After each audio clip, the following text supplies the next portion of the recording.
All right, we're going to get into it, guys. Welcome. Where to start when building a personal brand. This is a framework for building authority, attracting the right clients, right audience, turning followers into clients. This is going to be about 30 minutes. So if you guys do have any questions throughout, just throw them into the chat. All right.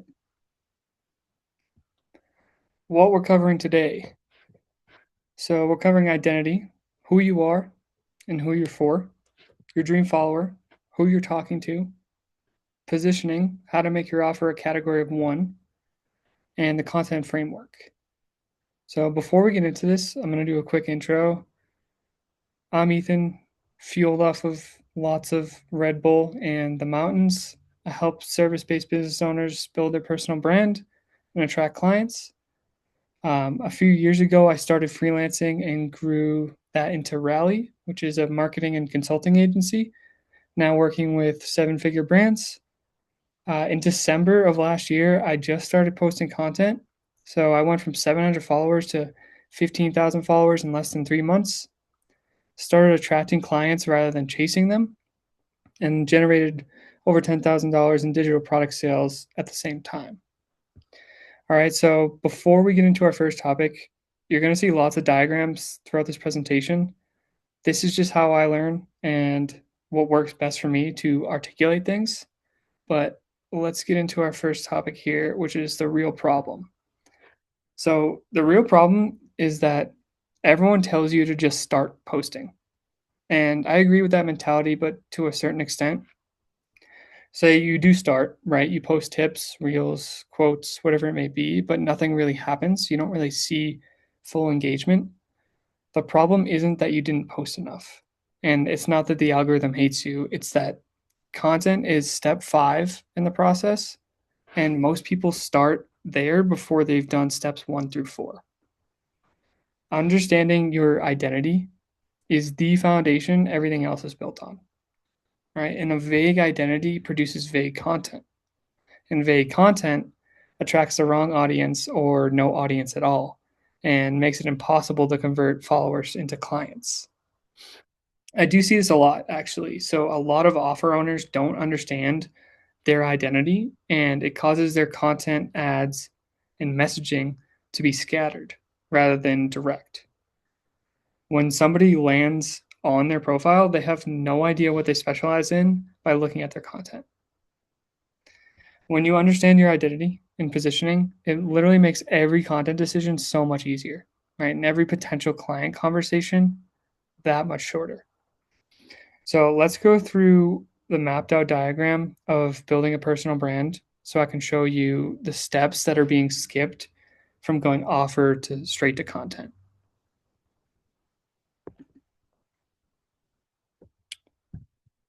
All right, so here's our first diagram. Looks confusing. Screenshot this if you'd like. This is a framework of building a personal brand. Obviously, we're not going to touch on everything today. This is what we actually do in my Kickstarter cohort. But this diagram really shows you what goes into attracting clients. Let me exit presenter mode so I can actually draw on this a bit.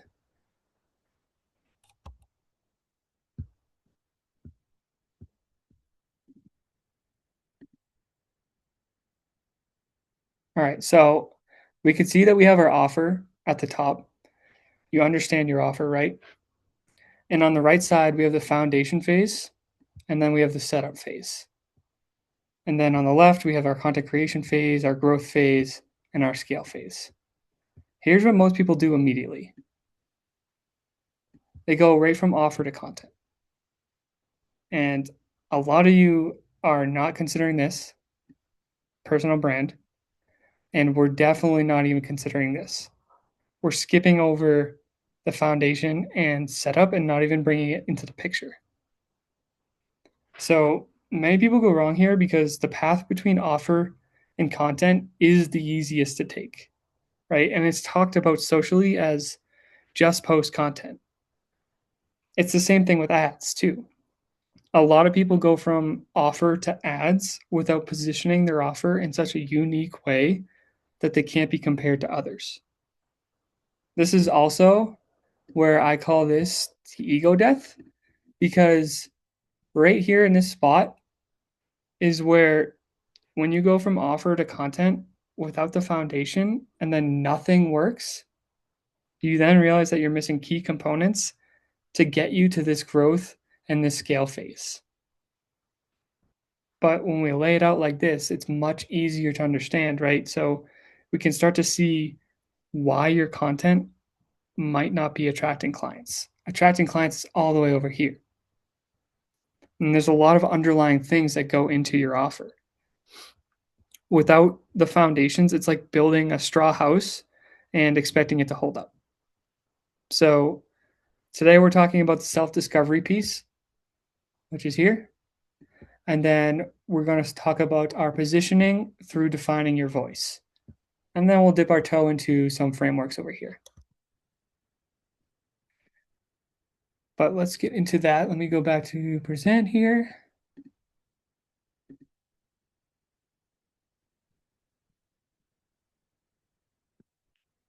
All right. So first, before you think about your content, you need to know your identity more. Discovering your identity. How are we going to do that? You want to get deep with it, right? So a couple of things you want to ask yourself: who are you? Who do you serve? What do you actually stand for? And what makes you different than everybody else? The last question is also crucial here. So, what do you want to do? Why do you want to do this offer or service? When you answer this one, I want you to go into 3 more whys. So, for example, why do you want to do this offer or service? Well, I like helping people and I want to be my own boss. Okay. Why do you want to be your own boss? Well, I don't like being told what to do and want more free time. Great. Why do you want more free time? Well, I value travel, spending time with friends, family, etc. The point of this is to push past those surface level answers about yourself and actually get to those deep rooted reasons, because those are the emotional drivers and they make you stand out from others, right? They set you apart from your competition. And you're going to need those if you're actually serious about building your personal brand and attracting clients. As we discover our niche here, a lot of freelancers and service providers keep their niche broad because they're afraid of leaving people out. But being too broad actually makes things harder for you. Right? If you attract everybody, you don't connect with anybody. Here's an example of a niche that would be too broad. I help people grow on social media. Nobody feels spoken to there, right? And here's a tighter niche. I help 7-figure CEOs stop the private self-sabotage. Can you see the difference? Like the second one speaks to one person and it's relatable. That person reads it and thinks, that's exactly for me. So that's the goal that we look for when you're trying to discover your niche is you want one person to feel completely seen, not 10,000 people to feel vaguely interested. So you should answer these questions to get to that point. Who are you talking to? What specific problem do you solve for them? And why should they trust you to solve it? When you get to that point of creating content, your post should answer one of these 3 questions. The simple formula for this is who plus the problem plus the desired outcome, and that gets you to your niche. Let's go into the people inside your niche. So your ICP, ideal customer profile, and dream follower are not the same thing. Your ICP is who you're selling to. Your dream follower is bigger, right? It's the type of person that actually resonates with who you are, not just what you sell. And here's why that matters. Your ICP is a subset of your dream follower. When you speak to your dream follower well, your ICP self-selects in naturally. And then the algorithm pushes you to more of them. I put a few questions in here on this slide that you guys can kind of take with you to help discover your dream follower. And here's what they are. So, what do they want more than anything, and why don't they have it yet? This is where we go beyond demographics. We're not just describing somebody's job title, you're describing what keeps them up at night. What have they already tried that didn't work? This question is crucial, right? If you know what's already failed for them, you immediately position your method as different. You're not another thing that they've tried, you're the thing that actually addresses why the other things didn't work. What would their life look like if the problem was solved? Paint the picture, right? Because when your content speaks to that future state, it hits differently than content that just talks about the problem. Most people try to build an audience of buyers first, which is complete opposite. It's the wrong order. You want to build an audience of dream followers, people who actually resonate with who you are, and then your ICP will self-select out of that group naturally. This way, we're casting a wider net, but we're attracting deeper. Our positioning. So once you know who you are and who you're for, the next question is, how do you make what you offer feel like the obvious choice? Not just a good option, right? The obvious choice. That is what positioning is. And this starts with understanding what the market actually wants in their own words, not yours. And here's a positioning mistake that most people make. Everybody builds an offer based on what they want to sell, right? They have a skill, they package it, they start posting about it, and then they wonder why people aren't buying. It's because they never stop to ask if the market even understands what they're selling. And the way you can make your offer feel like the obvious choice is through a positioning statement. So, like I mentioned earlier, the 7-figure CEO, he helps them stop self sabotage, right? So, for our positioning statement, something you can ask yourself right now is, if someone who'd never heard of you or read your current Instagram bio, would they immediately know who you help? Would they see a specific outcome? Would they feel like it was actually like written for them? If the answer to any of these is no, then that's the work, right? That's the work that needs to be done. And it's not hard work. Obviously, it's one sentence. It's a statement, but it's an important statement because this statement is not just for your Instagram bio. It shapes the entirety of your brand voice, right? And when we use this across platforms, consistency across all touch points is what makes you feel established. The best way to go about creating your positioning statement is actually to narrow it down first. So we want to narrow it first, and then we'll refine it from there to come across more polished and relatable. You can see I've included some templates here to follow when it comes to drafting your positioning statement. So the goal for the statement is to answer at least who you're talking to and what specific problem you solve for them.